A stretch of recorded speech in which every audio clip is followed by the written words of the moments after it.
राजस्थान विधानसभा के पूर्व अध्यक्ष और बीजेपी के विधायक कैलाश मेघवाल जी हमारे साथ हैं। सबसे सीनियर विधायकों में इनकी गिनती होती है। 6 बार विधानसभा के सदस्य और 3 बार लोकसभा के सदस्य भी रह चुके हैं।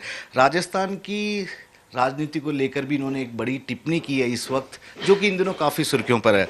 सर, आपका एक बयान आया था जिसमें कहा गया था कि बीजेपी को कांग्रेस में के साथ मिलकर यहाँ सरकार बनाने की कोशिश नहीं करनी चाहिए या साथ नहीं देना चाहिए। कोई खास कारण इसके पीछे? मेरे बयान का सीधा सीधा अर्थ है कि नैतिक मूल्यों की राजनीति होनी चाहिए।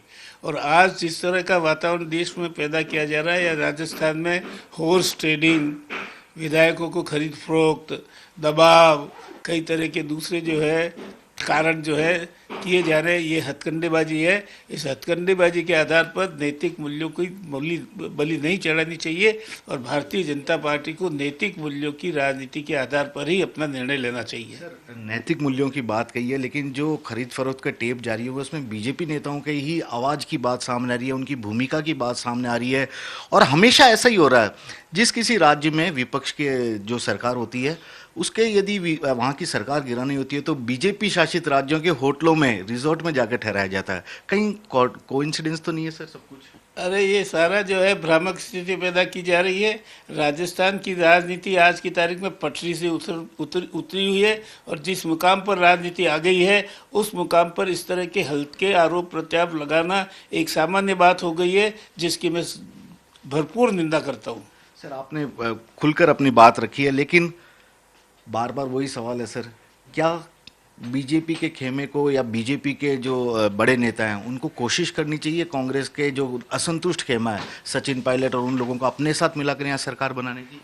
इस बारे में बीजेपी की न दिल्ली में कोई लाइन तय हुई है, न राजस्थान में कोई लाइन तय हुई है, इसलिए मैं इस बारे में कोई कमेंट नहीं करना चाहता। पूरा मामला अब जुडिशरी और विधानसभा स्पीकर के फैसले पर निर्भर है। आप भी विधानसभा अध्यक्ष रह चुके हैं सर, किस तरह से ये पूरा मामला आगे बढ़ेगा? क्या आपको लगता है कि जुडिशरी विधानसभा पे इस बार आई होगी कार्यपाल? अदालत के फैसले पर भविष्य निर्भर करेगा।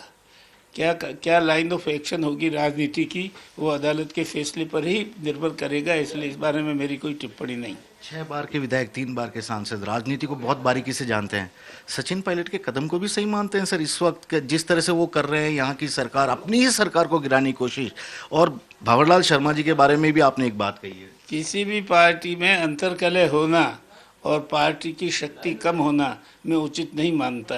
ये राजस्थान में सत्ताधारी पार्टी है कांग्रेस, उसकी अंतर्कलह का परिणाम है कि ये सारी भ्रामक स्थितियां पैदा हो रही है।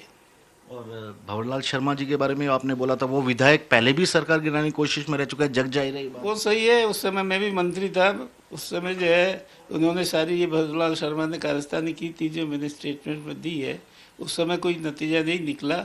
आज भी उसी तरह की कार्रवाई में वो लगे हुए हैं, जो होगा देखेंगे। सर, एक आखिरी सवाल बताइए सर, टेप कांड सामने आया है, टेप कांड सामने आया का ऑडियो टेप जारी हुए हैं। मुख्यमंत्री के जो सीएमओ का है ये कहा गया कि फर्जी टेप का जारी करने की जगह हो गई है। क्या आपको लगता है जिन जिन के नाम आए उनको जांच में सहयोग करना चाहिए कम से कम, ताकि स्थिति क्लियर हो जाए सर? अब न्यायिक प्रक्रिया में हमेशा हर एक को सहयोग देना चाहिए। बहुत बड़ी बात कही है राजस्थान विधानसभा के पूर्व अध्यक्ष और बीजेपी के वर्तमान विधायक ने। उनका ये कहना है कि न्यायिक प्रक्रिया में सभी को साथ देना चाहिए और राजस्थान में जो कुछ हो रहा है शायद लोकतंत्र के लिए अच्छा नहीं है, इससे पहले ऐसा कभी भी नहीं हुआ है।